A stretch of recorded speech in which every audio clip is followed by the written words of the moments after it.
He's the author of Decisive Intuition and CEO of Invisible Edge. He is not the governor of Michigan, but he has the same name, Rick Snyder. How you doing? Great, thanks for having me today.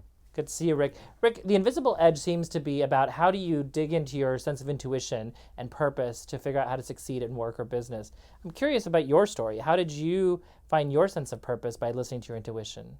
Yeah, actually, that's been the main thread throughout my life, is those times where I've listened to that gut instinct and also the times that I haven't. And I think we can all relate to that, where we get those inner signals and cues, but often we'll override those with the loud voices of those around us that might drown us out, our inner wisdom, or even the data on the spreadsheet that can convince us to go a different direction versus really tuning into, what is my deepest intelligence telling me about a career decision or a personal decision and, with your relationships or whatever it might be.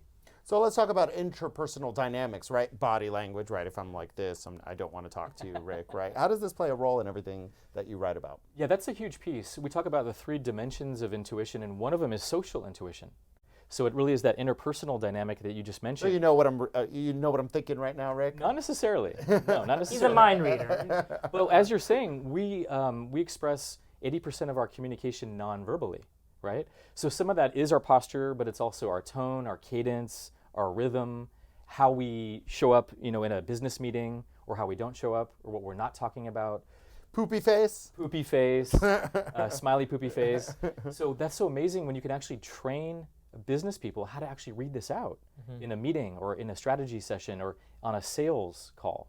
Imagine how powerful that is when you start tuning into your intuition and learning how to trust that in the conversation that you're having.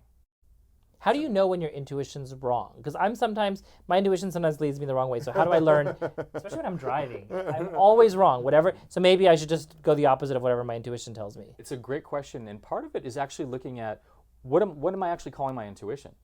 Like, is that really my intuition, or sometimes am I acting out of fear or a strong emotion that might be hijacking my whole reality? And so that's where in the book we get really into specifics about how you tell the difference between a real intuitive no that you might be getting in your business or in your life, or is that actually fear that's speaking? And you have what we call an amygdala hijack. Amygdala hijack. I didn't know it was hijackable. Oh, totally. So that's when the reptilian brain freezes you, or you get into that old survival mentality, and you're not actually operating from your intuitive center. So for intuition to exist, you have to be present, relaxed. That's why mindfulness is so helpful to get you in that state so you can listen to, what does want to happen next in this business conversation or whatever it might be. I mean, I'm sitting here and reading your body language now. I'm taking your advice exactly. You have great body language. Yeah, what is it saying to you?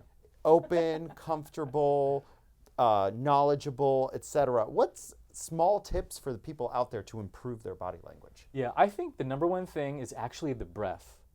Really? So actually coming back to your breath is the number one thing that grounds you into the present moment, into being here right now. Because often when we're in our head, we're already tripping out about the future and what's going to happen, or we're rehashing the past, and we're actually not with the person, the situation at hand, or whatever it might be.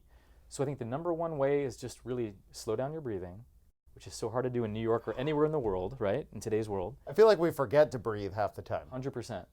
And so slow it down, get back in your body, and then from there you can start to listen to what your inner signals and cues are already telling you. Yeah, this is a cascade effect of being present. Because if you're being present with your breath, you're more likely to be focused and present in the conversations and in your interactions. 100%. And it deepens our connection, it lowers our blood pressure, it also strengthens engagement. And here's the 2 advantages of intuition, is it allows you to read out what's happening in real time in your environment because you're slowing down and you're getting more present. And then number 2, it allows you to anticipate the future. So you can actually tap into, where are we moving? Where's the marketplace moving? So that's why our best innovators and leaders were actually intuitive. And they would talk about that, how that would be part of their decision making, whether it's Steve Jobs or Warren Buffett or even Einstein. So let's talk about this at work. I now know about intuition. I now know about body language. How do I use this for my advantage? Yeah, so the critical thing is knowing it is a first step, but then how do I actually track my intuitive language? So we all get intuition in different ways. Some people talk about they have literally a gut sense or a feeling, and that's how they get information. Some people it's more auditory or visual, where they'll see pictures or words.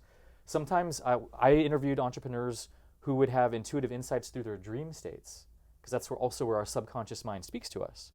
So it's They remember their dreams? yeah. Actually, I have one of my favorite stories that I wrote about is a chocolatier who would get these schematics in his dream of chocolate equipment that has never existed before on the planet. He'd wake up at 2:30 in the morning. He would write down the actual schematic that he saw, go back to sleep, and he actually created these two pieces of machinery and now sells them to other chocolatiers. I totally believe that. I used to meditate, and as a speechwriter in government, I got my best ideas for what to write during my meditations. Exactly. I have nothing of the sort to share with you men. You need to slow down a little bit, David. You need to breathe more. I'm so Western. Not breathing, not meditating, Yeah. not remembering my dreams. I got a lot to work on You here. need a journal.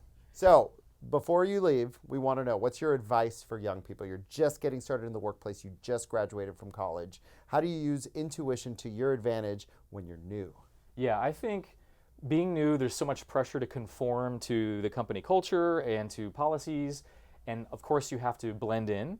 But at the same time, you can never ignore your inner instinct and your inner messaging. So if you're getting red flags and warning signs, pay attention. Or if you're getting a green light, pay attention. And I think the key is, how do you start to track where in your body do you get those green lights, do you get those red lights? And the more you start to slow down and check that out, that's going to aid you in any decisions that you make in business or beyond. Wow, Rick. Great Excellent advice. advice, I'm yeah. going to take this advice for myself. Rick Snyder, thank you so much for joining You're us. so welcome. Great to be here.